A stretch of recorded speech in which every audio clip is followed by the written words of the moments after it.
오늘은 사도행전 강의 1탄입니다. 예수의 친구 교회라는 제목으로 같이 은혜를 나누도록 하겠습니다. 사도행전 1장 1절부터 11절까지 보도록 하겠습니다. 사도행전 1장 1절에서 11절까지 보도록 하겠습니다. 다 같이 한 목소리로 읽도록 하겠습니다. 데오빌로요, 내가 먼저 쓴 글에는 무릇 예수께서 행하시며 가르치시기를 시작하신부터 그가 택하신 사도들에게 성령으로 명하시고 승천하신 날까지의 일을 기록하였노라. 그가 고난받으신 후에 또한 그들에게 확실한 많은 증거로 친히 살아계심을 나타내사 40일 동안 그들에게 보이시며 하나님 나라의 일을 말씀하시니라. 사도와 함께 모이사 그들에게 분부하여 이르되 예루살렘을 떠나지 말고 내게서 들은 바 아버지께서 약속하신 것을 기다리라. 요한은 물로 세례를 베풀었으나 너희는 몇 날이 되어 성령으로 세례를 받으리라 하셨느니라. 그들이 모였을 때에 예수께 여쭈어 이르되 주께서 이스라엘 나라를 회복하심이 이때이니까 하니 이르되 때와 시기는 아버지께서 자기 권한에 두셨으니 너희가 알 바 아니요 오직 성령이 너희에게 임하시면 너희가 권능을 받고 예루살렘과 온 유대와 사마리아와 땅끝까지 이르러 내 증인이 되리라 하시니라. 이 말씀을 마치시고 그들이 보는데 올려져 가시니 구름이 그를 가리어 보이지 않게 하더라. 올라가실 때에 제자들이 자세히 하늘을 쳐다보고 있는데 흰 옷 입은 두 사람이 그들 곁에 서서 이르되 갈릴리 사람들아 어찌하여 서서 하늘을 쳐다보느냐. 너희 가운데서 하늘로 올려지신 이 예수는 하늘로 가심을 본 그대로 오시리라 하였느니라. 아멘. 지난주에 이어서 오늘 창세기 강의 이제 마치고 이제 오늘부터 사도행전 강해를 하려고 합니다. 창세기보다는 사실은 좀 익숙하지 않은 내용이고 보통은 창세기는 많이 읽잖아요. 아마 대부분 내가 성경 일독해야겠다 그러면 창세기까지는 보다가 이제 레위기 넘어가면서 이제 성경책을 덮는 그래서 창세기는 기본적으로 많이 내용이 알지만 또 이 사도행전은 또 많은 분들이 또 몰라요. 그러니까 나는 신약부터 해야지. 그래서 마태복음 읽다가 누가복음 읽다가 내용이 비슷해. 그때 읽다 보면 똑같은 내용 계속 나오니까 결국은 또 요한복음 하다가 덮게 되는.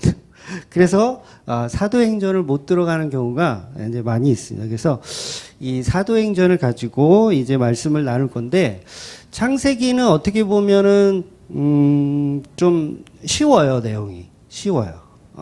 이야기들이 많이 있고 그래서 약간 좀 이렇게 표현하면 그렇지만 중학생 수준이라고 한다면 이 사도행전은 사실 대학생 수준이라고 할 수 있거든요. 그래서 굉장히 조금 굉장히 어렵기도 하고 또 수준이 높기도 한 그런 내용입니다. 그래서 가급적이면 이 사도행전 강의 빠지지 마시고 계속 이렇게 이어서 들어야 성경이 우리에게 주고 싶은 메시지가 무엇인지 정확히 알 수가 있습니다.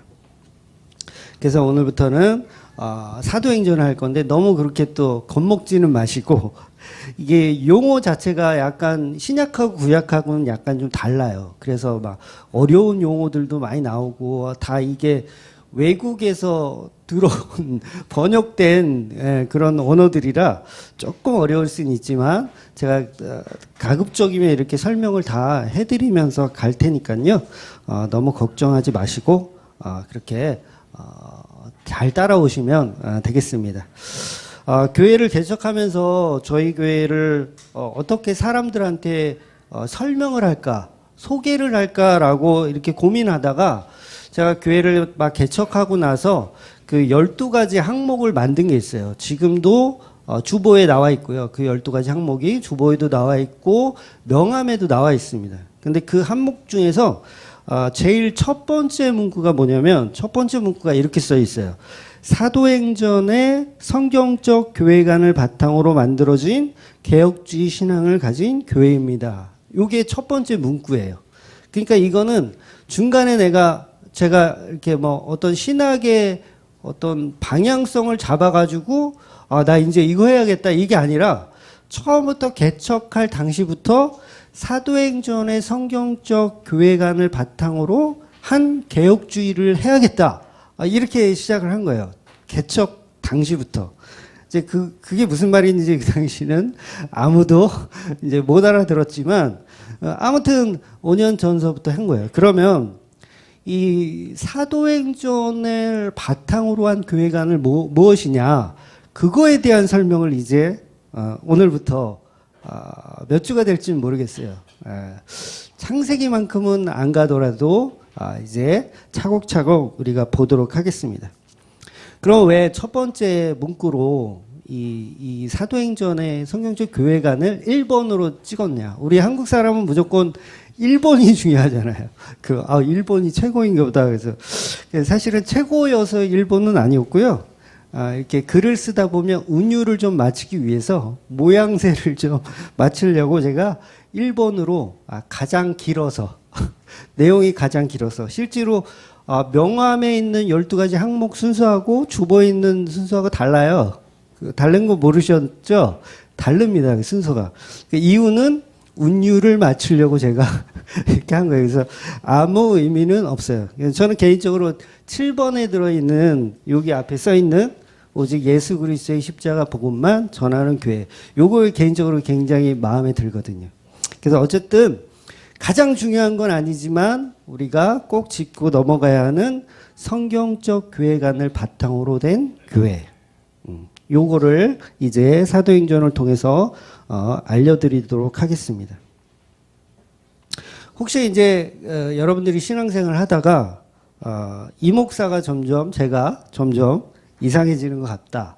갑자기 돈을 밝힌다던가 아니면 자꾸 기존에 하는 목사들의 설교를 흉내낸다든가 뭐 초심을 잃어가지고 자꾸 이 12가지 항목에서 벗어나려고 한다라는 느낌이 드시면 언제든지 저한테 그 12가지 항목을 들이대시면서 당신 이걸로 교회 개척 시작한 거 아니냐.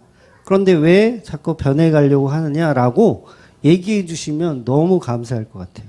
예. 제가 언제 한번 어릴 때인데 제 친구 같이 교회 다니는 친구가 있었는데 그 친구한테 제가 잠시 방황하는 기간이 있었어요. 잠시 방황해서 교회 안 다니고 막 절에 가고 막 하나님 원망하고 그럴 시절이 있었는데 그 제 친구가 저를 위로한다고 어떤 식으로 위로했냐면 박스에다가 그 편지 있죠. 편지가 가득 든 편지를 저를 주는 거예요. 그 편지를 이거 다 읽어보라고. 근데 그게 본인이 쓴 게 아니라 제가 그 친구한테 썼던 편지들을 다 모아가지고 저를 준 거예요. 그러니까 신앙생활 같이 하면 그 당시는 이제 어릴 때는 이 손편지를 많이 썼었거든요. 지금은 이제 거의 뭐 메일이나 문자로 다 하지만 그 당시에는 손편지를 많이 썼어요. 그래서 저하고 굉장히 절친인 친구인데 그 친구가 방황을 좀 많이 했어요. 교회를 좀 다니다가 또 안 다니고 다니다 안 다니고 막 그래가지고 제가 그때마다 편지를 써서 보내줬었던 편지가 그렇게 많은지 몰랐어요. 그 편지를 가지고 와가지고 저한테 그 편지를 주면서 야 이거 네가 나한테 쓴 편지들이거든. 네가 한번 읽어봐. 제가 읽어보지도 않고 야 미안하다. 잘못했다. 내가 돌아갈게. 이렇게 했었던 기억이 있습니다. 그래서 혹시 12가지 항목에서 제가 또 이 다른 길로 간다면 여러분이 언제든지 말씀해 주시면 감사하겠습니다. 그 사도행전의 성경적 교회관을 바탕으로라는 말은 초대교회처럼 그러니까 그야말로 베드로가 활동했던 사도 바울이 활동했던 그 초대교회처럼 훌륭한 교회가 되자 이 말이 아니에요. 잘 이해하셔야 돼요. 그러니까 초대교회처럼 믿음이 신실한 교회가 되자 이것도 아니에요. 절대 그렇게 이해하시면 안 됩니다. 초대교회가 실수가 없었나요? 초대교회는 하나님이 세우신 교회잖아요. 그죠? 그리고 완벽했나요? 실수가 전혀 없고 모든 성도들이 정말 합심해서 하나님을 잘 섬겼나요? 안 그랬다는 거예요. 그러니까 사역을 하다 말고 막 서로 싸움하기도 하고 안 놀아 그리고 헤어지기도 하고 참고로 제가 이 원고는요 거의 화요일 날 거의 완성된 거예요. 혹시 다른 오해가 있지 말라고 제가 말씀드리는 겁니다.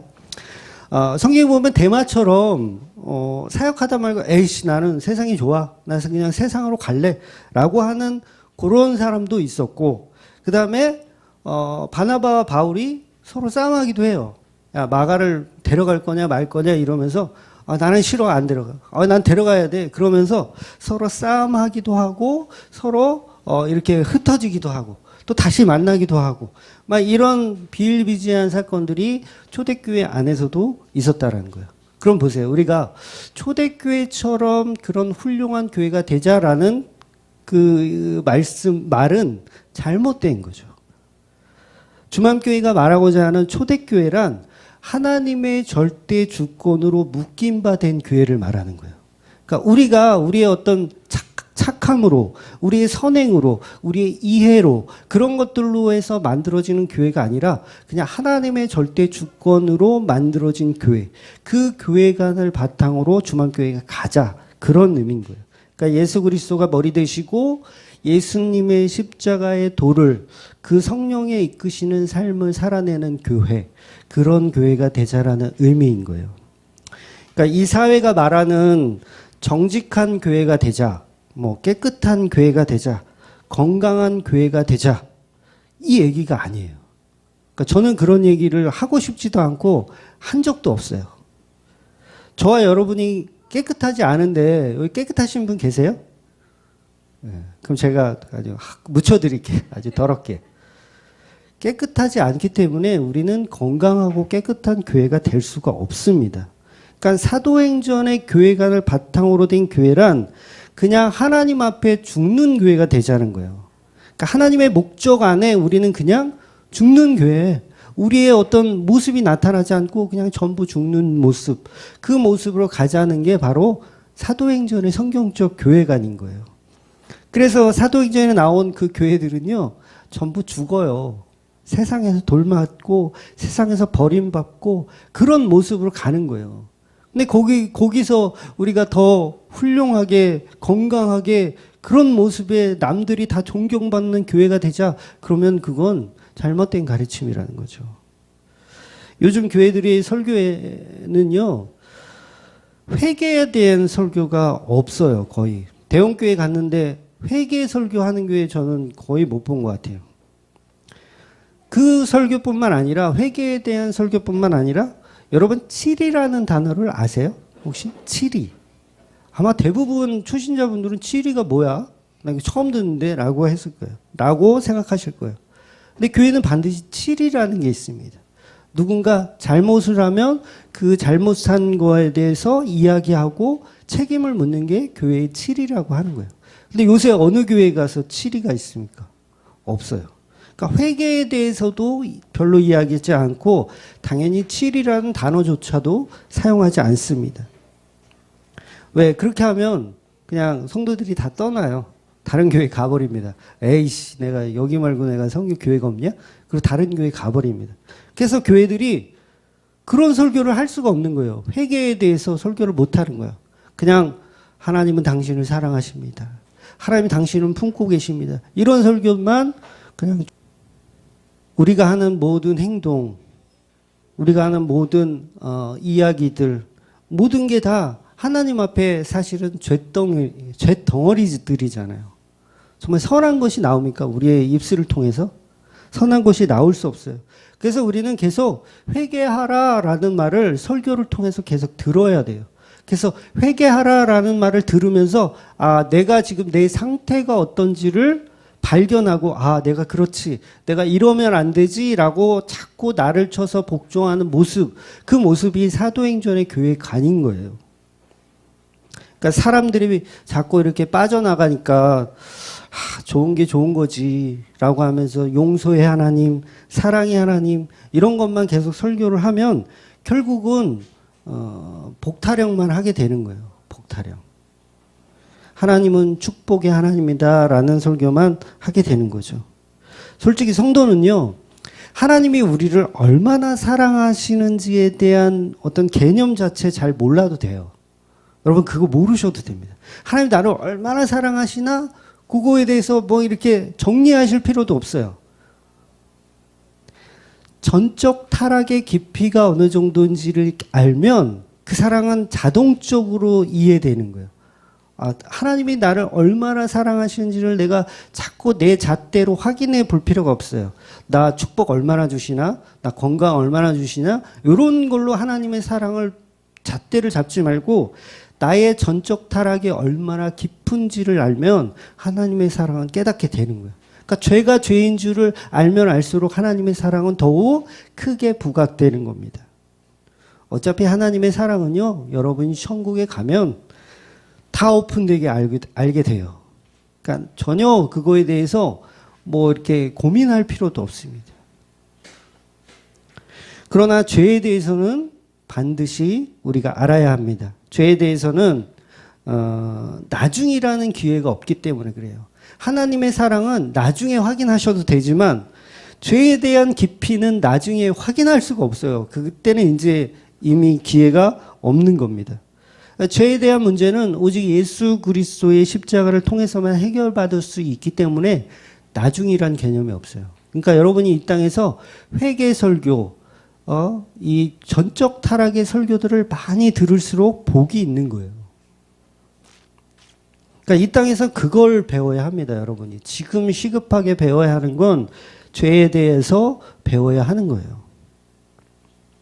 그러니까 쓴소리해주는, 죄에 대해서 이렇게 쓴소리해주는 목사를 섬기는 사람이 사실은 복이 있는 거죠.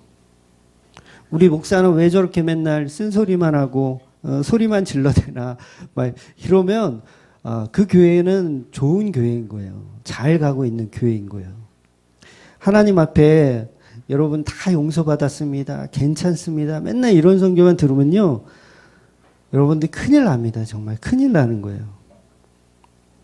하나님이 정말 죄를 얼마나 끔찍하게 생각하시는지, 그 죄가 얼마나 끔찍한지 자기의 독생자 예수 그리스도까지도 십자가에 박아 죽여버리시는 하나님이세요.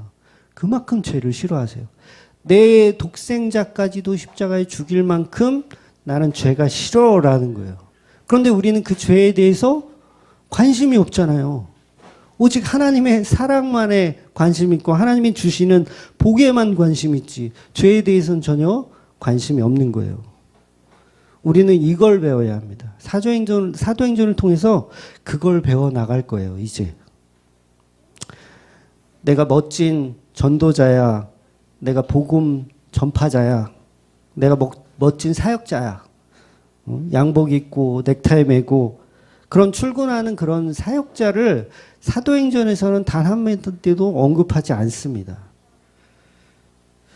60대 권사님들이요, 전도사님 같은 분들 이렇게 새로 부임하면 엄청 챙겨주고 막 그래요. 그러면 이 어린 전도사 친구들이 막 정신이 나가버려. 자기가 굉장히 교회에서 굉장히 대접받는 위치에 돼버리니까 약간 정신줄을 놓는 친구들을 내가 가끔 봤어요. 결코 사역은 그런 모습으로 사역하는 게 아니에요. 내가 편하고 즐겁고 행복하고 남들이 나를 존경해주는 자리에서 내가 사역을 하는 게 아니라 죽어야 하는 자리에서 사역을 하는 거예요. 나 같은 죄인 살리신 그 예수를 증거하고 증언하는 게 사도행전인 거예요. 결국 사도행전은 죄에 대한 외침하고 장렬하게 사망하는 거예요. 그러니까 사도행전은 죄에 대한 외침을 하고 나서 장렬하게 사망하는 거, 그게 바로 사역인 거예요. 그러니까 여러분들이 뭐 이거는 뭐 목사 전도사 얘기가 아니라 평신도도 마찬가지예요. 내가 복음을 위해서는 내가 복음 전하고 나서 돌 맞아 죽는, 그게 바로 사역인 거예요. 스데반이 왜 죽었습니까, 여러분? 죄에 대해서 외치다가 예수를 외치다가 죽은 거예요. 다른 걸 외친 게 아니라, 야, 너희들은 아주 죄인이다. 나도 죄인이지만 너네도 죄인이다. 그거 외치다가 죽은 거예요. 바울이 왜 돌을 맞아가지고 시체로 오해할 만큼 두드러 맞아가지고 죽어요? 죄에 대해서 증거했기 때문에 그래요. 그걸 증거했더니 죽는 거예요. 설교하는 목사들은요, 그 마음을 가지고 사실은 설교해야 돼요. 내가 오늘 이 설교하고 내가 돌 맞아 죽겠다. 그 마음으로 사실은 설교를 해야 됩니다. 그러니까 늘 저는 전에도 한번 말씀드렸지만 설교 원고가 완성이 되잖아요. 그러면 항상 그런 마음이 들어요. 아, 하나님 나 데려가시면 내가 이거 준비한 이 설교 못하는데 하나님 제가 이 설교만 하고 죽겠습니다. 그런 마음이 항상 들어요. 아, 이거 못하면 어떡하지? 이런 불안함. 하나님 제가 이것까지만 내가 설교하고 내가 죽겠습니다. 하나님 그때까지만 주일날 11시 예배 때까지만 좀 저를 생명을 연장시켜 주시옵소서. 그런 묵상을 한단 말이에요. 그러니까 돌마저 죽을 각오로 하는 게 복음이고 그게 사도행전의 모습인 거예요. 그러니까 사도행전은 이제 차근차근 제가 들어갈 건데 사도행전의 그 저자는 누가라고 하는 수리아 안디옥 출신의 헬라인이에요. 그러니까 어떻게 보면 이방인입니다. 그러니까 헬라라는 단어는 여러분 그냥 그리스, 지금의 그리스라고 생각하시면 되세요. 그래서 그 당시에는 뭐 헬라 문화, 헬라가 그리스가 굉장히 이제 나라를 장악했던 그 시대였거든요. 그래서 보통 제가 앞으로 설교할 때 뭐 히브리파 유대인이라는 표현도 할 거고, 그다음에 헬라파 유대인이라는 표현도 할 거예요. 그러니까 히브리파 유대인은 아람어를 사용하는 그 예수님의 그 히브리 말 그대로 모세 시절부터 있었던 그 히브리인을 얘기하는 거고요. 헬라인은 그리스 이방인인데 유대인, 그러니까 유대인인데 외국 가서 사는 뭐 그 정도로 이해하시면 될 것 같아요. 그래서 그거를 뭐 디아스포라 그래가지고 유대인들이 막 뿔뿔이 전 세계에 흩어져 있잖아요. 지금도 뭐 미국의 그 경제를 좌지우지하는 사람들이 대부분 유대인이라고 하잖아요. 예, 그런 것처럼 이제 헬라파 유대인 그러면 유대인인데 그리스 지역에서 활동하고 있었던 유대인. 그러니까 토종 히브리인은 보통 이제 아람어를 썼어요. 그래서 아람어는 이제 예수님도 아람어를 사용하셨거든요. 근데 그것과 다른 문화권에 있는 그 헬라파 유대인, 그러니까 누가라는 사람이 이 사도행전을 기록했습니다. 그러니까 구약과 신약은 다르게 구약은 히브리어로 써져 있어요. 성경에. 그리고 신약은 헬라어로 써져 있습니다. 그래서 약간씩 단어들이 조금 생소하고 조금 이상할 수는 있지만 이 내용을 제가 쉽게 잘 설명해 드릴 테니까 잘 이해하시면 됩니다. 그래서 누가라는 이 친구는요, 얼마 전에 그 바울이라는 영화를 보셨는지 모르겠어요. 거기서 거의 주연급으로 이 누가라는 친구가 나와가지고 사람들한테 뒤늦게 부각이 됐는데, 솔직히 누가에 대해서는 사람들 잘 모르잖아요. 근데 그 영화를 통해서 누가가 얼마나 귀한 역할을, 사역을 감당했는지 우리가 잘 볼 수 있어요. 사도행전이라는 성경이요, 이 신약의 역사서에는 한 권밖에 없는 책이에요. 굉장히 중요한 책이죠. 그 중요한 책을 이 누가라는 이 친구가 기록을 한 거예요. 이 누가는 사도 바울이 2차 여행 때 만난 것으로 이렇게 추정을 합니다. 그래서 직업은 의사였고, 그래서 골로새서 4장 14절에 보면 이 누가가 의사였다라는 표현을 해줘요. 그래서 2차 여행, 3차 여행, 그리고 로마의 감옥 투옥까지, 1차 투옥, 2차 투옥까지 계속 함께 했었던 인물이기 때문에 성경을 잘 기록할 수 있었던 거예요. 그러니까 그 이유는 뭐예요? 지금 거짓으로 꾸며낸 내용들이 아니라는 거예요. 근데 그 있는 그대로를 누가가 기록했다라는 거죠. 그래서 디모데후서 4장 10절 이후에 보면 바울이 감옥에서 디모데에게 편지를 써요. 편지를 쓰면서 뭐라고 쓰냐면 잠바 좀 갖다 달라고 그런 표현을 해요. 야 디모데야, 올 때 잠바 좀 갖다 줘. 제자들이 지금 다 떠났다 그러면서, 아까도 얘기했던 그 데마라는 그 녀석은 세상이 좋아서 세상으로 가버렸다 뭐 이런 얘기도 하고, 그러면서 내 곁에 지금 누가만, 이 저자 누가만 지금 내 곁을 지키고 있다라고 편지를 디모데에게 보내는 내용이 있습니다. 그러니까 이 누가는 사도 바울의 바로 옆에서 성경을 잘 쓸 수 있었던 인물이에요. 그래서 오늘 본문 사도행전의 시작은 이렇게 시작을 합니다. 데오빌로요라고 시작해요. 데오빌로요. 본문 1장 1절 한번 보여주실래요? 데오빌로요라고 시작해요. 네, 데오빌로요라고 시작하죠. 내가 먼저 쓴 글에는 무릇 예수께서 행하시며 가르치시기를 시작하신부터라고 이야기합니다. 그러니까 데오빌로는 사람 이름이잖아요, 그죠? 데오빌로요라고 하니까. 그러니까 이 데오빌로가 누구냐? 사도행전을 지금 데오빌로가 이렇게 쓰는 거 아니에요. 그러니까 데오빌로가 누구냐? 이게 사실 중요한데 저도 몰라요. 이 데오빌로가 누군지 저도 모릅니다. 그러니까 많은 학자들이 이 사람을 찾아내기 위해서 노력을 많이 했는데 결국은 정확한 데오빌로가 누군지는 모릅니다. 근데 제가 봤을 땐 별로 중요하지 않습니다. 그 사람이 누군지를. 그러니까 데오빌로라는 이 말의 이 단어는 이 합성어로 되어 있어요. 그래서 보통 여러분이 아는 헬라어 중에 데오스라는 헬라어가 있어요. 데오스. 데오스가 뭐죠?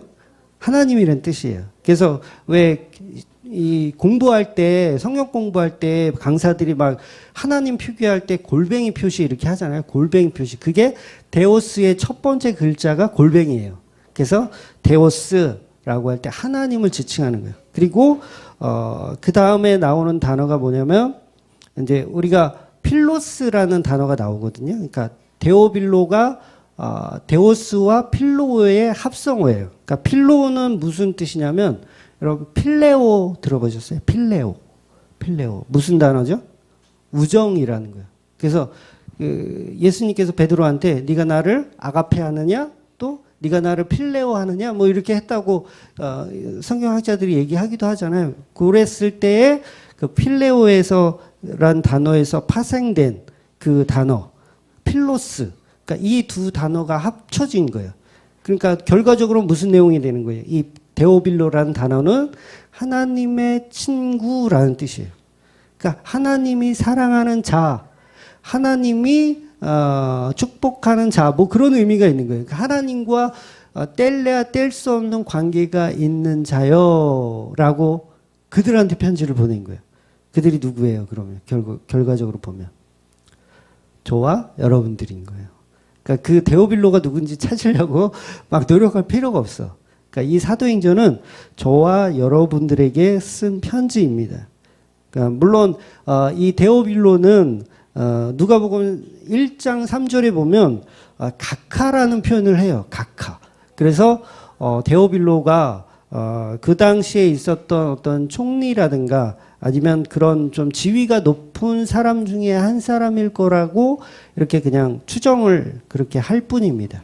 그래서 그러나 그 사람이 누군지 정확하게 중요하지는 않습니다. 절대 중요하지 않아요. 그러니까 이 사도행전의 편지는 저와 여러분들에게 주는 편지라고 생각하시면 됩니다.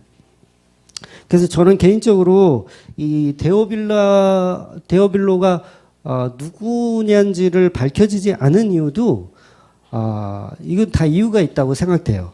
그래서 어떤 한 사람한테 보내는 의인화시키는 내용처럼 보이지만 실제로는 구원을 받은 모든 사역자들, 모든 성도들, 모든 교회들한테 일부러 굉장히 친근감 있게 주고 싶은 표현을 하지 않았을까라는 생각도 이렇게 해봅니다. 그래서 아주 특별한 사람에게 전해주는 그 데오빌로, 그게 바로 저와 여러분이라는 거죠. 즉 성도라고 하는 세상에서 아주 드문 그런 사람들에게만 아주 비밀스럽게 보내는 편지라는 거예요. 그러니까 복음은 아주 비밀스럽습니다, 여러분. 이게 굉장히 중요해요. 아주 비밀스럽습니다. 제가 이 비밀에 대해서는 제가 오늘 오후 때 도전 선거를 하면서 제가 적나라하게 여러분 아마 깜짝 놀라실 거예요. 적나라하게 제가 알려드릴게요. 가급적이면 빠지지 마시고 도망가지 마시고 들어주세요. 꼭 참여하세요. 그러니까 왜 복음이 비밀인지 알게 되실 겁니다. 그래서 복음은 모든 사람에게 다 보내는 게 아닙니다. 그러니까 선택된 자만, 은혜 받은 자만 볼 수 있어요. 그 자만, 데오빌로요만 이해할 수 있는 거예요. 그래서 하나님의 친구인 교회에 내가 먼저 쓴 글에는 물은 예수께서 행하시며 가르치시기를 시작하신부터, 그러니까 내가 먼저 쓴 글, 이건 뭘 얘기하죠? 내가 먼저 쓴 글. 요거는 당연히 누가복음을 얘기하는 거예요. 그래서 이 사도행전과 누가복음은 이어지는 책입니다, 사실. 그러니까 누가복음 후서가 사도행전이라고 생각하면 돼요. 그러니까 누가복음은 누가복음 전서, 사도행전은 누가복음 후서라고. 그래서 제가 이 사도행전 강해를 시작하면서 이거 당연히 누가복음부터 해야 되는데 이거 사도행전부터 그냥 하면 이거 되나? 막 이렇게 나름 고민을 했는데, 그래도 우리 중앙교회 성도님들은 다 기본은 다 하시니까 중간에 뛰어넘고, 어차피 사도행전 강해를 해도 제가 복음서를 계속 누가복음을 계속 연결해서 계속 말씀을 드릴 거니까 그렇게 이해를 하셔서 이제 사도행전으로 바로 들어왔습니다. 그러니까 사도행전의 이전의 내용들은 예수님께서 이 땅에 오셔서 십자가에 달려서 죽으시고 또 부활하시고 그다음에 40일 동안이나 제자들 곁에서 계속 뭔가를 계속 설명해 주셨어요. 그리고 난 이후에라는 말이에요. 그리고 난 이후에 이제 사도행전을 또 여러분에게 편지로 기록하고 있다, 이 말인 거예요. 그러니까 이 누구한테가 중요해요? 누구한테? 여러분한테, 여러분한테 주는 편지라는 거예요. 그러니까 그리스도, 예수 그리스도의 친구이기 때문에 보낸다는 거예요, 여러분이. 그러니까 오늘 본문에서는 누가가 우리에게 예수님께서 승천하기 전에 마지막 당부의 말씀들을 설명하고 있어요. 제가 11절까지 이제 좀 길게 봤는데, 사실 짧게 봐야 되는데 좀 길게 봤어요. 11절까지. 그러니까 4절부터 8절까지 내용은 예루살렘을 떠나지 말고 성령으로 세례를 받고 그 성령을 받으며 예루살렘과 온 유다와 사마리아와 땅끝까지 이르러 내 증인이 되리라 라고 말씀하시고 계세요. 그러니까 이게 복음이요, 굉장히 어렵지 않습니다. 굉장히 심플해요.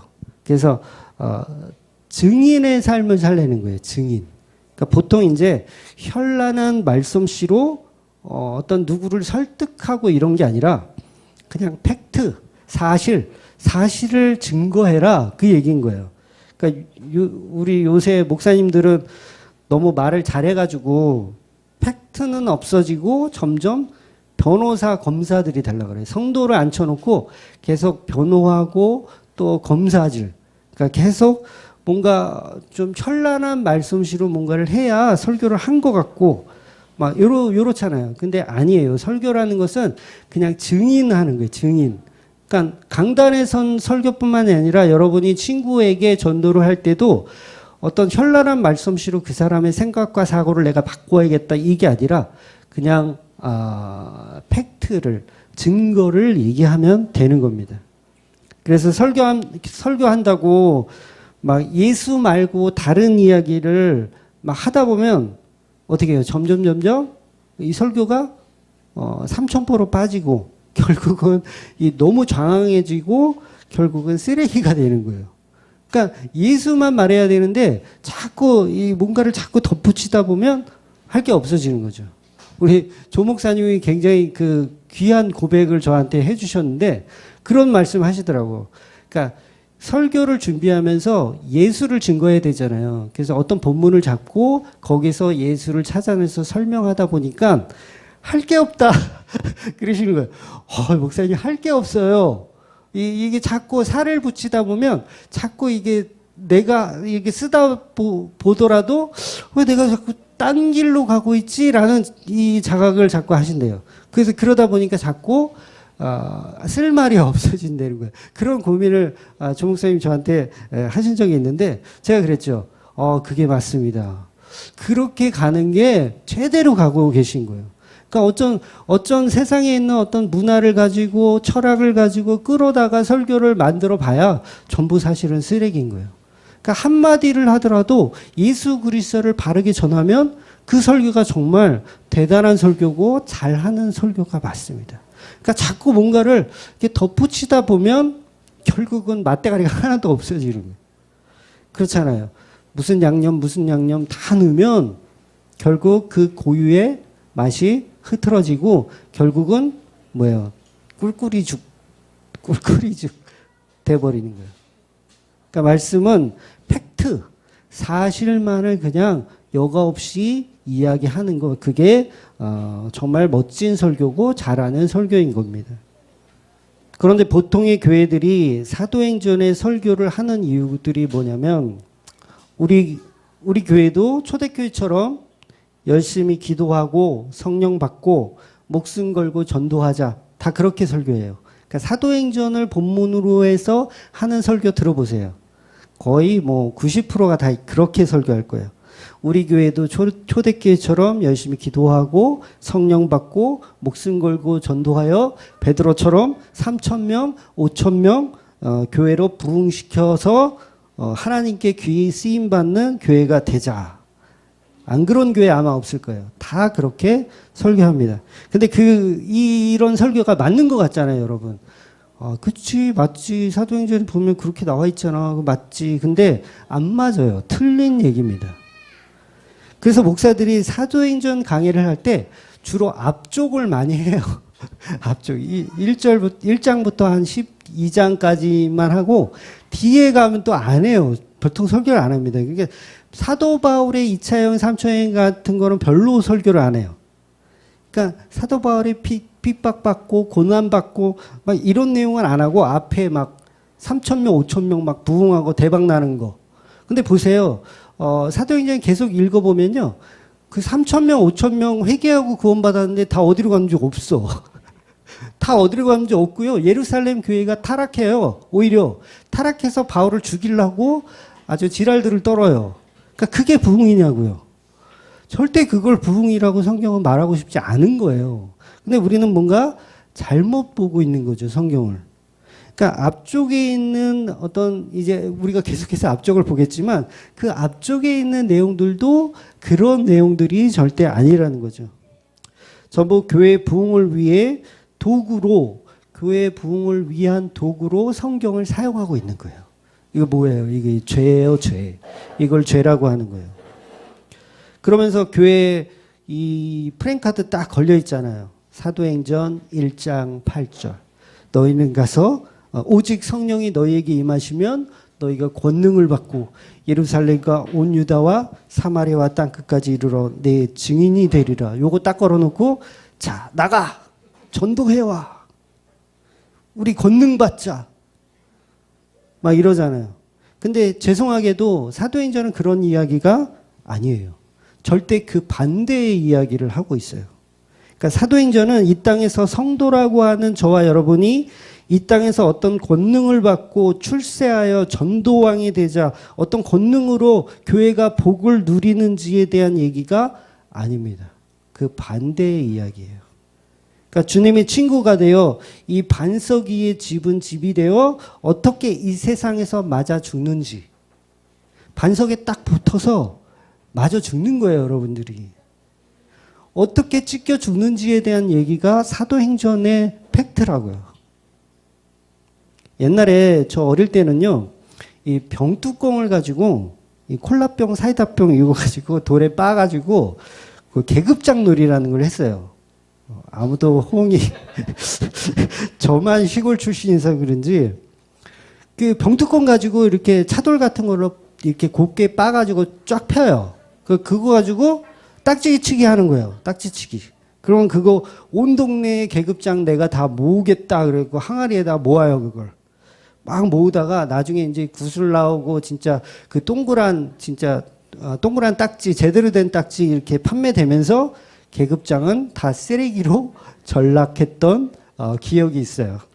아닌 척하고 있어. 다 시골 출신 아닌 척.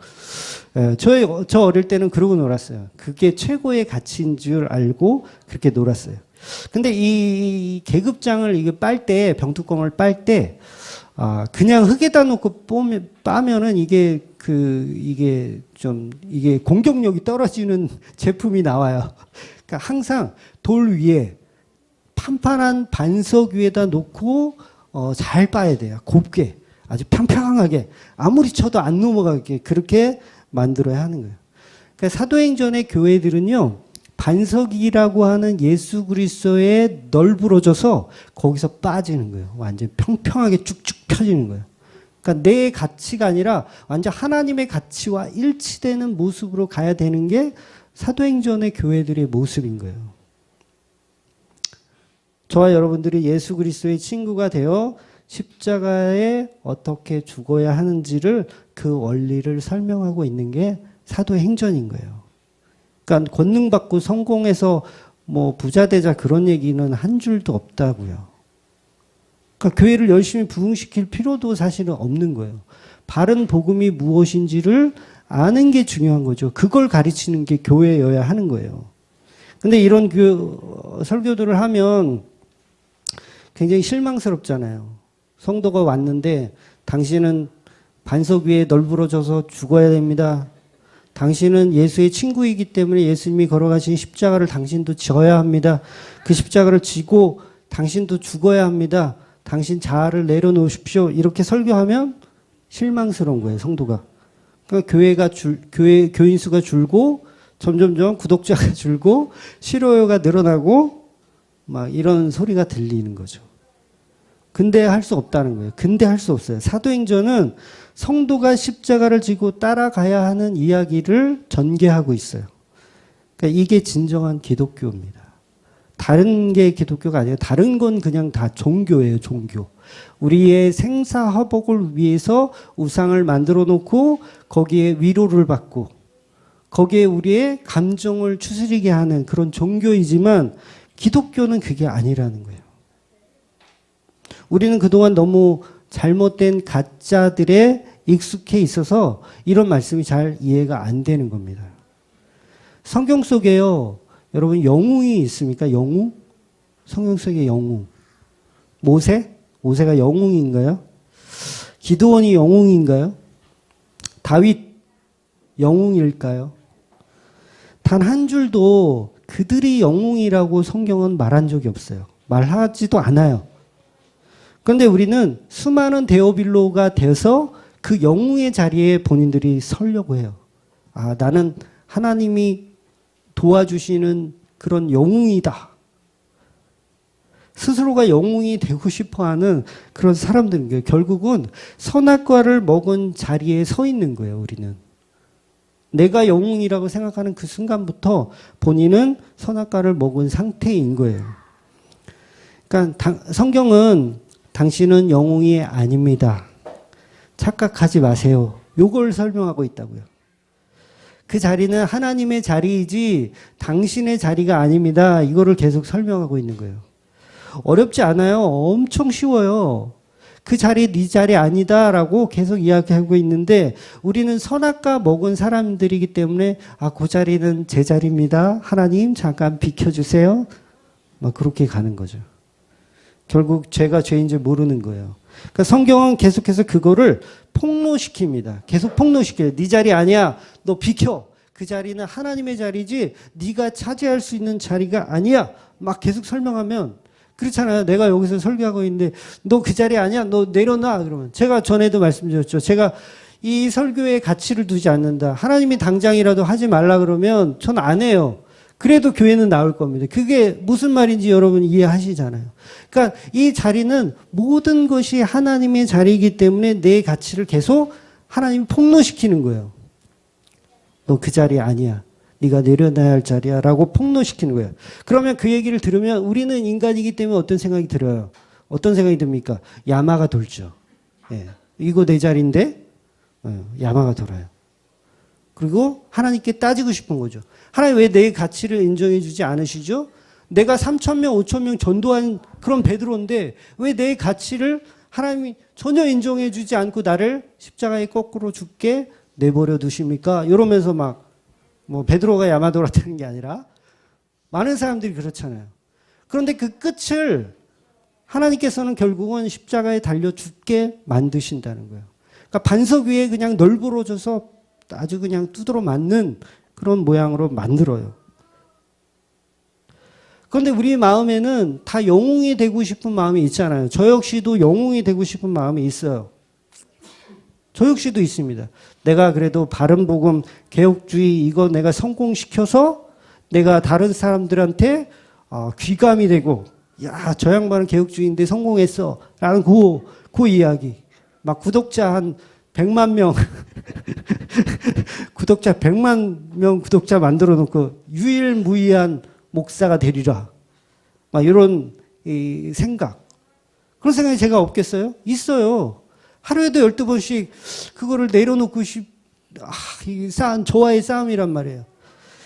오늘도 한 명이 줄었어. 구독자가 한 명이 줄었어. 왜 줄었을까? 뭐 때문에 나갔을까? 뭐 이런 거. 이게 뭐예요? 다 지금. 내가 하나님의 자리를 차지하고 있는 거예요. 그 영광을 내가 가로채려고 하는 그 마음, 그 죄를 그거까지도 우리는 비워내고 내려놔야 하는 거죠. 우리는 늘 그 깡통의 삶. 제가 원래 아이디를 이게 쓰는데 아이디가 깡통소리라는 아이디를 자주 써요. 그게 뭐냐면 나는 아무 가치가 없어요, 하나님. 나는 그냥 소리 나는 깡통. 얼마나 깡통 소리 듣기 싫잖아요. 듣기 싫은 그 소리를 내는 사람입니다, 하나님. 그런데 하나님이 저를 채워주시고 사용해 주셔서 그 소리를 아름답게 만들어 주시는 거지 저는 그냥 깡통입니다. 그렇게 가야 된다는. 근데 자꾸 나는 멋진 소리를 내고 싶어 하는 거죠, 내가.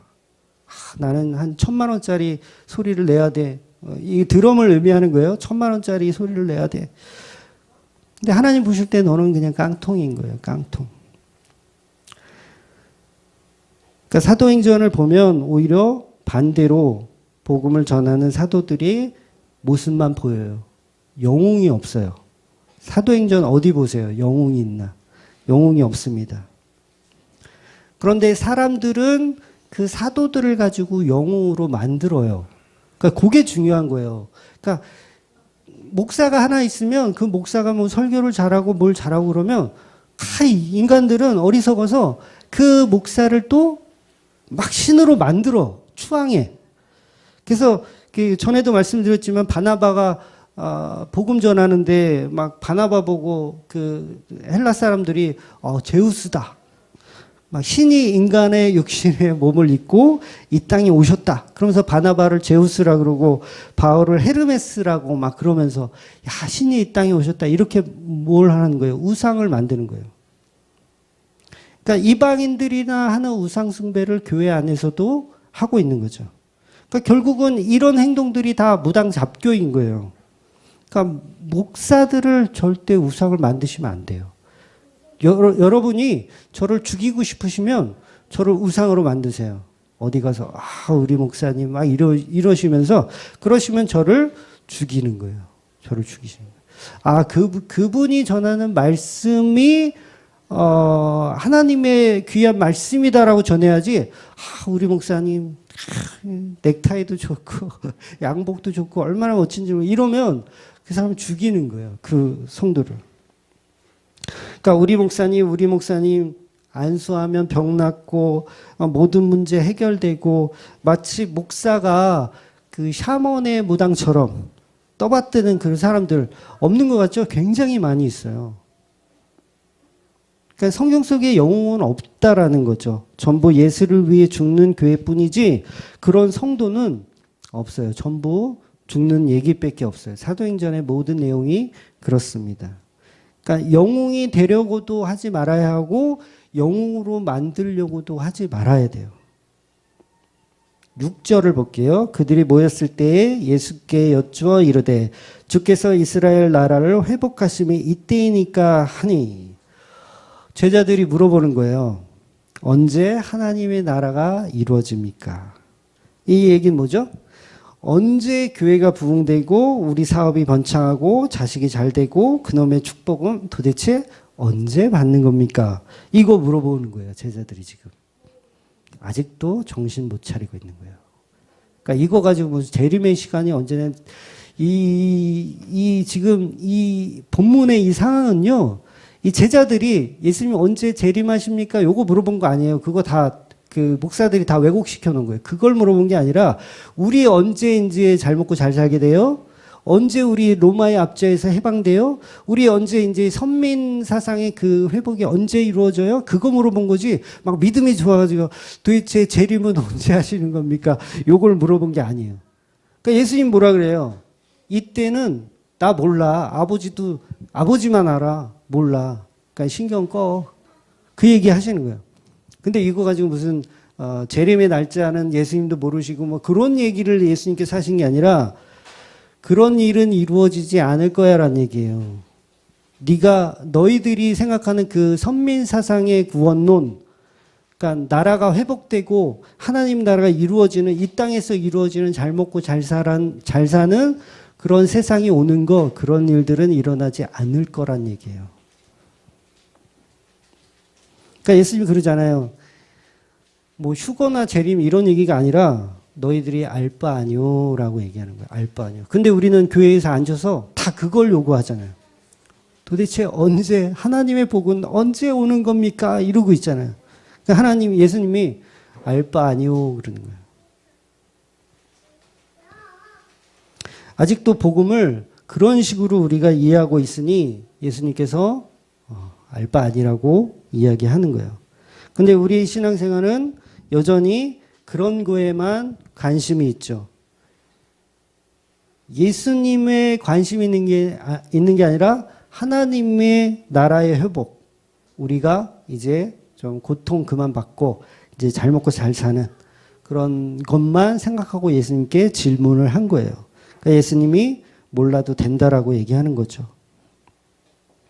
교회에서 전도하는 내용들이요. 대부분 그렇습니다. 교회 다니면 복 받는다.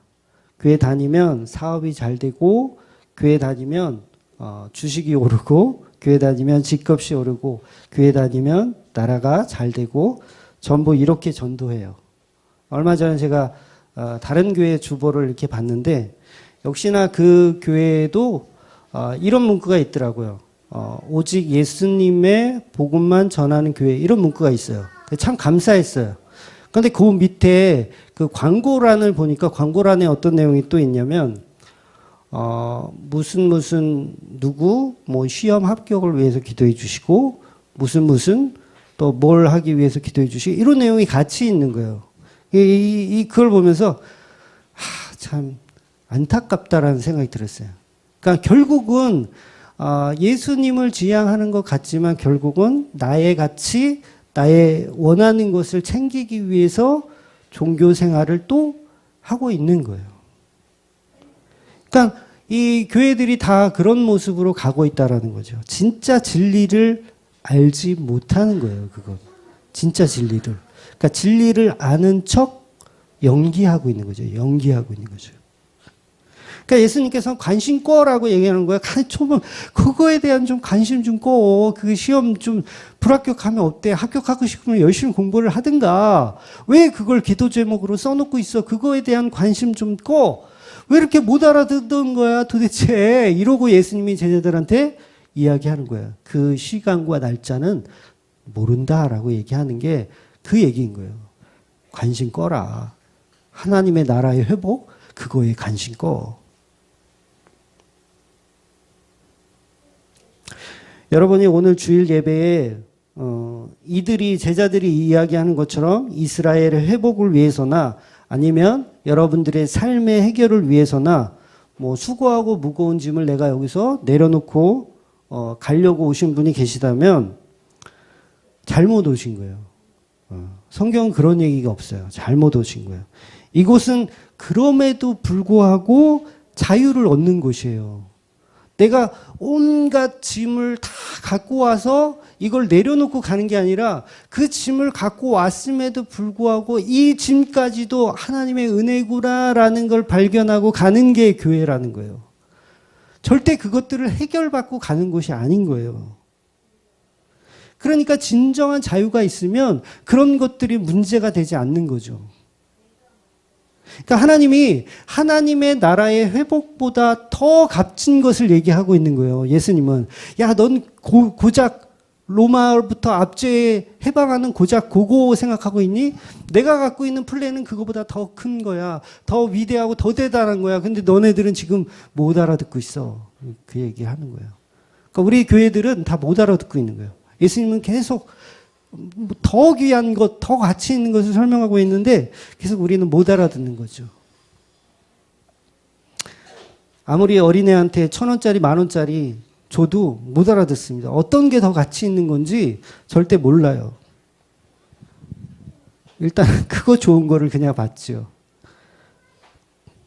교회는 하나님이 사랑하는 자들이 모여서 십자가의 도를 배우고 이 세상과 어떻게 하면 구별될까를 고민하는 곳이에요. 이 세상을 정복하여 꼭대기에 올라가는 것이 아니고 우리는 어떻게 해서든지 그곳과 구별된 삶을 살아내는 그런 사람들이 되어야 합니다. 우리는 너무 많이 변질되어 있습니다. 도대체 축복은 언제 주시나? 하나님이 우리의 삶의 문제는 언제 해결해 주시나? 그러니까 사도행전 전체가 도대체 어떤 축복의 내용이 있다는 거예요. 그런 내용이 한마디도 없잖아요. 설교 한번 했다가 돌 맞아 죽었어요. 스데반 집사는. 바울은 설교 한번 잘못하다가 광주리 타고 도망가고, 바울이 말년에는 아까도 말씀드렸지만 너무 추워가지고 여기는 1차 투옥 때하고 환경이 완전 다르다. 그때는 좀 견딜만 했는데 여기 진짜 작살이야. 난 너무 추워. 야 디모데야, 나 잠바 좀 올 때 좀 갖다 줘. 그거라도 입고 있어야 되겠어. 어디에 여기에 하나님의 축복과 하나님 나라의 회복에 대한 이야기가 있냐고요. 없잖아요. 근데 우리는 왜 그걸 가리키고 그걸 복음이라고 생각하고 있냐고요. 뭔가 지금 착각하고 있는 거예요. 하나님의 말씀을 우리는 왜곡시키고 둔갑시켜서는 안 됩니다. 하나님의 축복은 겨우 그딴 것들이 아니에요. 저같이 이렇게 설교를 하면 교회의 축복과 성공을 방해하는 이단이라고 막 이렇게 막 손가락질하고 막 그러는데, 교회는 그런 곳이 아니라고요. 아니 사도행전에 나와 있는데 제가 지어서 설교를 하나요? 어떤 분들이 그러더라고요. 인터넷에 이혜원 목사님 자기가 하고 싶은 얘기를 이렇게 지어서 막 한다. 근데 저는 지어서 하는 얘기 한마디도 없어요. 다 성경에 있는 그대로를 그냥 아주 순수한 눈빛으로 여과 없이 보는 거죠. 날마다 떡을 떼며 이 땅에서 증인의 삶을 살아내며 세상으로부터 왕따가 되는 집단이 교회인 거예요. 날마다 모여서 여러분들이 떡을 떼며 우리 세상이 우리를 핍박한다. 그 마음 가지고 신앙생활 하는 게 그게 교회입니다. 그러니까 축복성에 그래가지고 무슨 삶의 문제 해결, 나는 주의 일을 하고 주님은 내 일을 하신다, 이런 거 표 걸어놓고서 하나님 내 일을 도와주십시오, 이런 개수작들. 네. 성경에는 그런 거에 관심이 없어요. 예수 십자가 말고는 관심이 전혀 없습니다. 세상은 이 세상도 줄 수 있는, 여러분이 수고하고 노력해서 얻을 수 있는 그런 좋은 것들에 대한 이야기를 준다고 얘기하는 게 아니에요. 그거보다 더 가치 있는 것을 이야기하는 거죠. 그러니까 이 땅에 썩어 없어질 그런 유치한 것들에 관심이 없어요. 그러니까 진짜 복은 하나님의 친구가 되는 거예요. 오늘 제목입니다. 진짜 복은 하나님의 친구가 되는 것, 하나님의 자녀가 되는 것, 하나님과 관계가 아주 끈끈한 그걸 이제 유니온 크라이스트 연합이라 그러는 거예요. 그 끈끈한 그 관계, 그 연합된 그 삶이 가치 있다라고 얘기하는 거예요. 근데 우리는 그 가치를 싫어해요. 그거 말고 나 부자 되는 거, 그거 말고 나 로또 1등 맞는 거, 막 이거에 관심이죠.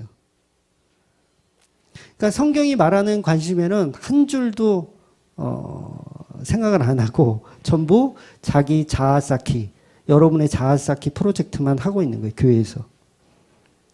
제가 사람들을 만나다 보면요, 저는 이게 거슬리는 그런 사람들이 있어요. 그 분류가 어떤 사람이냐면, 너무 많이 아는 사람들, 너무 많이 알아가지고 자꾸 뭔가를 가르치려고 하는 사람들이 참 저는 거슬리더라고요. 그러니까 복음을 증거해야 되잖아요. 복음을 증거. 그러니까 여러분, 제가 설교를 하지만 제 설교를 가만히 여러분이 이해해 보세요. 저는 여러분들한테 뭔가를 가르치고 있지 않아요. 사실을 바르게 설명하고 있는 거예요. 가르치지 않습니다. 제가 여러분들을 어떻게 가르쳐요? 제가 뭘 배운 게 그렇게 많다고 가르칩니까? 가르치는 게 아니라 성경에 나와 있는 사실을 팩트 있게 설명하고 있는 것 뿐인 거예요. 근데 어떤 사람들은 자꾸 가르치려고 하죠. 가르치려고. 이건 그게 아니야 라고. 그게 뭐예요? 결국은 설득입니다. 설득, 강의 뭐 이런 거예요. 근데 성경은, 복음은 그런 설득의 개념이 아니라 그냥 선포하는 개념인 거예요. 오직 예수 그리스도의 십자가를 믿어야 하는 죄인입니다. 우리는 그런 죄인이에요. 그래서 예수 그리스도를 믿어야 합니다라고 선포하는 거예요. 그러니까 이거는 가르치는 게 아니에요. 그냥 사실을 증언하는 거죠. 증인이 되는 거죠. 그러니까 여러분이 이 사도행전의 말씀이 다 그런 거예요. 이 사도들이 예수님이 일부러 후진 애들로 다 선별했어. 막 이 어부들, 못 배운 애들들. 그러니까 이들을 통해서 뭔가를 설득하고 가르치려고 했으면 바울 같은 사람들 12명 모았어야죠. 그런데 그게 아니었어요.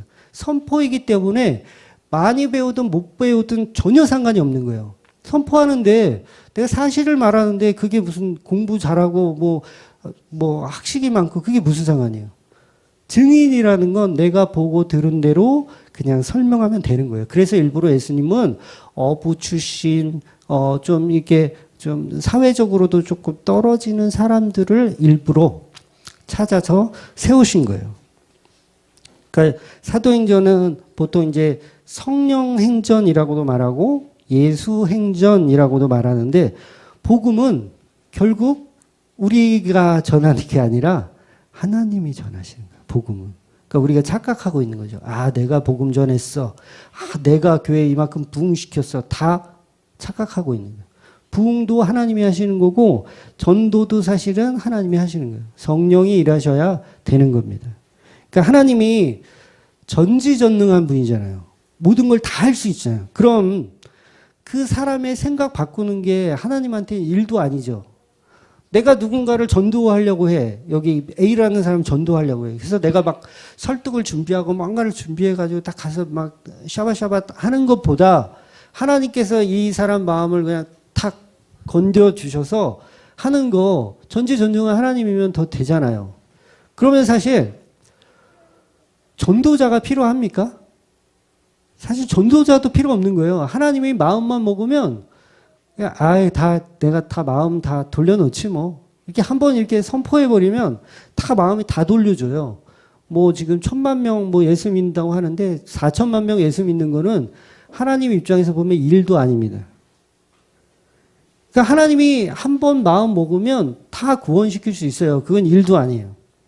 근데 왜 이렇게 우리 보고 전도하라고 그렇게 쪼시냐고요. 왜 이렇게 권능을 받아 뭐 사마리아와 땅끝까지 이르러 내 증인이 되라고 뭐 그렇게 그게 성경까지 들먹이시면서 그렇게 말씀하실 필요가 뭐 있어요. 하나님이 다 하시면 되지. 이게 중요한 거예요, 여러분. 사도행전은 전도가 목적이 아니에요. 이걸 잘 아셔야 돼요. 여러분이 목적인 거예요, 여러분. 여러분이 어떤 모습으로 예수를 믿는지에 대한 이야기인 거지, 세상을 막 전파해서 막 온 나라가 다 그리스도의 계절을 만들고 그런 의미가 아니에요. 하나님이 뭐가 아쉬워서 여러분들한테 전도 좀 해주라. 얘들아, 가서 좀 전도 좀 해라. 이거 하겠어요. 전도하는 그 자의 마음을 예수님 뭔가 이야기하고 싶은 거예요. 이 부분을 우리는 정확히 아셔야 합니다. 하나님의 관심은 누가 얼마를 전도하는지에 대해서 관심이 전혀 없으세요. 교회는 얼마나 부흥했는지, 성도가 몇 명인지, 건축은 했는지, 주차장은 몇 평인지, 그런 거는 아니라는 거예요. 주차장 없으면 여러분 교회 안 다니실 건가요? 네, 한번 묻고 싶어. 주차장 없으면 여러분 교회 안 다니실 거예요? 요즘 성도들이 그래요. 실제로 그럽니다. 주차장 몇 평이냐, 그런 거 물어보고, 교회 주일학교 시스템은 잘 돼 있냐. 주일학교 시스템 잘 돼 있으면 뭐예요, 여러분? 여름 불교학교 아세요? 여름 불교학교? 불교에서 하는 여름 성경학교 따라 해가지고 여름 불교학교가 있더라고요. 그런데 가서 여름 성경학교 가서 정말 엉터리 복음 배우는 것보다 차라리 안 보내는 게 나아요. 그 시스템 아무리 잘 돼 있으면 뭐예요? 거기서 복음을 가르치지 않고 다른 거를 가르치고 있으면 안 보내는 게 나아요. 차라리 여러분들이 복음을 제대로 배워서 1대1로 여러분의 자녀를 양육하는 게 낫지, 그런데 보내가지고 이상한 엉터리 무당 잡교 배워가지고 오는 것보다 더 낫습니다. 그러니까 교회를 정할 때 정말 그 교회가 바른 복음을 전하는지를 먼저 봐야지, 왜 그런 시스템 같은 거를 자꾸 생각하는 사람들이 너무 많다라는 거예요. 뭔가 우리는 생각의 전환이 있어야 되는 거죠. 사도행전은 이 땅에서 여러분이 몇 명을 전도하고 살았는지에 대한 카운트를 안 하세요. 전혀 안 합니다. 그래서 나는 전도왕이니까 나는 이제 천국 가면 황금 면류관 쓰고 나는 100명 전도했다. 탁 천국 가면은 100명의 사람들이 내 앞에서 탁 와서 나 전도해줘서 너무 감사합니다. 그러면서 막 이렇게 한다 그러잖아요. 그런 얘기 안 들어보셨어요? 나는 100명 전도했으니까 나중에 천국 가면 그 100명이 나한테 엄청 감사할 거야. 막 그런 마음으로 나는 열심히 전도합니다. 막 이런 간증. 이게 뭐예요? 다 결국은 자기 의사키 하는 거예요. 그런 사람들은요, 뭐 이건 좀 격한 표현이지만 천국에나 가면 다행이라고 생각해요. 저는 천국이라도 가면 다행인 거라고 생각해요. 사도행전은 성도의 삶을 어떻게 예수로 연합하는지를 보여주는 내용이에요. 전도 많이 해서 복받아 교회와 가정에 부흥을 시키자 내용이 아니고요. 그러니까 우리는 예수 그리스도와 어떻게 연합되는 신앙생활을 해야 하는지를 설명하는 거예요. 그래서 교회가요, 이 사도행전에 있는 교회들이요, 그러니까 교회라 그러면 바울, 스데반 이런 사람들을 얘기하는 거예요. 그냥 일반 예루살렘 교회를 얘기하는 게 아니라요. 교회가 핍박받는 건 주님이 오실 때까지 계속되어야 하는 거예요. 바울의 삶, 베드로의 삶, 주님이 오실 때까지 핍박은 계속되었어요. 그러니까 이단들이 가끔 그러잖아요. 우리도 너희들의 핍박을 받는다. 그러니까 우리도 진리를 전하기 때문에 너희들의 핍박을 받는다. 막 이러잖아요. 이단들이. 그러면 여러분들 어떻게 생각했어요? 그 말도 일리가 있는 것처럼 보이죠. 근데 그 명제 자체가 잘못된 거예요. 어떻게 잘못됐냐면 예수 그리스도가 이 땅에서 재림을 하시면요, 그때 또 십자가를 지지 않으세요. 이게 중요해요. 예수님께서 재림하시면 그때도 사람들의 핍박을 받으러 오시는 게 아닙니다. 재림하실 때는 심판의 주로 오세요. 다 작살나려고 오시는 거예요. 심판의 주. 그럼 보세요. 이단이 내가 재림 예수다. 그런 사람들 있잖아요. 이단 중에. 그 재림 예수다. 근데 우리도 예수님처럼 십자가를 지고 핍박을 받고 있다. 이러면 뭐예요? 이 명제가 잘못된 거예요. 재림 예수라고 하면 심판하러 와야지 왜 핍박받고 앉아 있어요. 그러니까 이단이 말하는 논리는 그거는 이 초등학생도 납득할 수 없는 얘기인 거죠. 그러니까 예수님이 이 땅에 오시면 심판입니다. 심판. 다 작살난 거야. 그러니까 개나 소나 다 우리 핍박받는다라고 그런 데 속지 마세요. 다 가짜입니다. 재림 예수는 우리들한테 이렇게 오시면 증거할 필요도 없어요. 뭐 그분이 진짜 예수인지 아닌지 증거할 필요가 없죠. 그러니까 암행어사 출도요 하잖아요. 옛날 사극 같은 데서 보면 암행어사 출도요 그러면 막 탄간오리들 막 도망가고 거기 이제 그 역졸이라 그러죠. 이 곤봉 하나 들고 이 모자 쓴 그 수많은 그 군인들이 막 탄간오리 잡으러 이게 몽둥이 들고 막 암행어사 출도요 그러면 막 나타나요.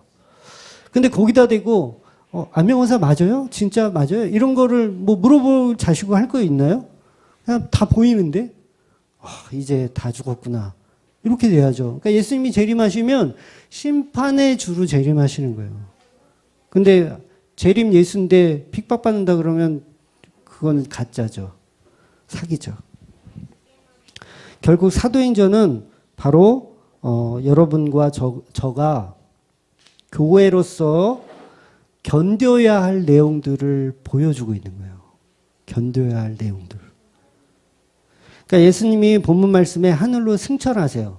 그죠? 오늘 본문에 하늘로 승천하세요. 근데 우리는 아직도 예수님 말씀을 알아듣지 못했어요. 그리고 하늘만 쳐다봅니다. 아이고, 예수님 가시면 어떡하나? 하늘 쳐다보고 있어요. 멍 때리고 있는 거죠. 뭘 해야 될지 모르는 거예요. 바로 저와 여러분 모습 아닌가요? 예수님이 같이 계시다가 십자가에 달리시고 부활하셔서 40일을 또 같이 생활하시다가 또 몇 마디 하시고서 이제 하늘로 올라가셨어요. 그럼 우리는 어떻게 해요? 하늘 쳐다보고 있는 거죠. 아유, 하나님의 나라는 언제 회복되는 거야? 그리고 하늘 쳐다보고 있는 거예요. 도대체 뭘 하라는 건지 몰라요. 가끔 인터넷 성도들이 목사님 설교를 들으면 이제 뭘 해야 될지 고민이 됩니다. 이런 얘기. 바른 복음을 알아가는 그런 과정에서 이렇게 상담을 하거든요. 근데 저는 그 모습이 바로 지금 이 제자들의 모습과 동일하다고 생각해요. 그러니까 상담 전화를 할 때 목사님 이제 제가 바른 복음을 어느 정도 알았는데 이제는 제가 뭘 해야 됩니까? 이러시는 거예요. 목사님은 뭐 교회 생활도 열심히 하지 말라 그러고 막 그러시는데 그럼 이제 뭘 해야 됩니까? 그 모습이 뭐예요? 지금 제자들이 예수님이 올라가시니까 쳐다보고 있는 거예요. 그럼 우리는 뭐 해야 되지? 우리 그냥 기다리면 되나? 성령이 오실 때까지 기다리면 되나? 뭘 해야 되지? 이런 멘붕의 상태. 그러니까 멍하니 하늘만 쳐다보고 있으니까 그 천사들이 얼마나 속 터졌으면 지금 천사들이 11절에 이렇게 얘기해요. 이르시되 갈릴리 사람들아 어찌하여 서서 하늘을 쳐다보느냐. 너희 가운데서 하늘로 올리신 이 예수는 하늘로 가심을 본 그대로 오시리라 하였느니라. 이제 우리는 우리가 예수 그리스도의 친구가 된 교회를 알아야 한다는 얘기예요. 그 멍 때리고 있으라는 게 아니라 너희들은 이제 예수 그리스도의 친구야라는 걸 선포하는 거죠. 그러니까 세상의 심판, 이제 재림하시면 심판이 있잖아요. 그 심판에 너희들은 친구이기 때문에 그 심판에 해당하지 않는다. 그 얘기인 거예요. 그럼 뭘 해야 되는 거예요, 이제? 내가 그 심판 가운데 죽어야 하는 존재임을 알아야죠. 그래서 뭐예요? 전도하는 거예요. 그래서 전도하는 거예요. 곧 심판이 옵니다. 당신은 반드시 예수를 믿어야 합니다. 요거를 전하는 게 사도행전인 거예요. 그러니까 이 본질을 잘 이해하셔야 돼요. 내가 무엇 때문에 전도하는지가 그 상황이 중요한 거죠. 내가 몇 명을 전도해야 되는 그게 중요한 게 아니라 정말 믿음이 있는 사람이라면 그렇게 될 수밖에 없다라는 거예요. 요한복음 제가 15장 13절에서 15절 같이 한번 읽어보도록 하겠습니다. 13절 시작. 사람이 친구를 위하여 자기 목숨을 버리면 이보다 더 큰 사랑이 없나니 너희는 내가 명하는 대로 행하면 곧 나의 친구라. 이제부터는 너희를 종이라 하지 아니하니 종은 주인이 하는 것을 알지 못함이라. 너희를 친구라 하였노니 내가 내 아버지께 들은 것을 다 너희에게 알게 하였음이라. 예수라는 친구를 위해 여러분의 모든 자아를 죽이라는 얘기예요.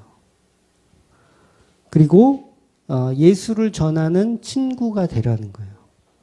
그러니까 목사들이 설교를 준비하면서 설교할 때 예수 그리스도를 집중해서 전하려고 하면 사실 원고에 쓸 내용이 없잖아요. 아까도 제가 조 목사님 얘기를 해서 말씀드렸지만 쓸 내용이 없단 말이에요.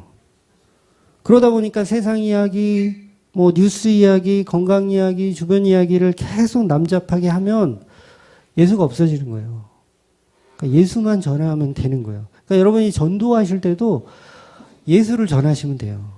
그 사람을 설득하려 하지 마세요. 그럴 필요 없어요. 그러니까 예수를 전하면 됩니다. 예수 친구가 되시면, 정말 친구가 되면 그때부터는 이제 할 말이 부족해지실 거예요. 계속 술술술술 예수의 얘기가 그냥 끊이지 않고 나오게 되어 있습니다.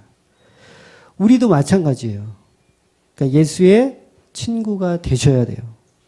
친구 대신 예수를 믿고 예수 그리스도의 십자가의 삶을 살아내는 저와 여러분이 되시기를 주의 이름으로 축원드립니다. 네, 기도하겠습니다.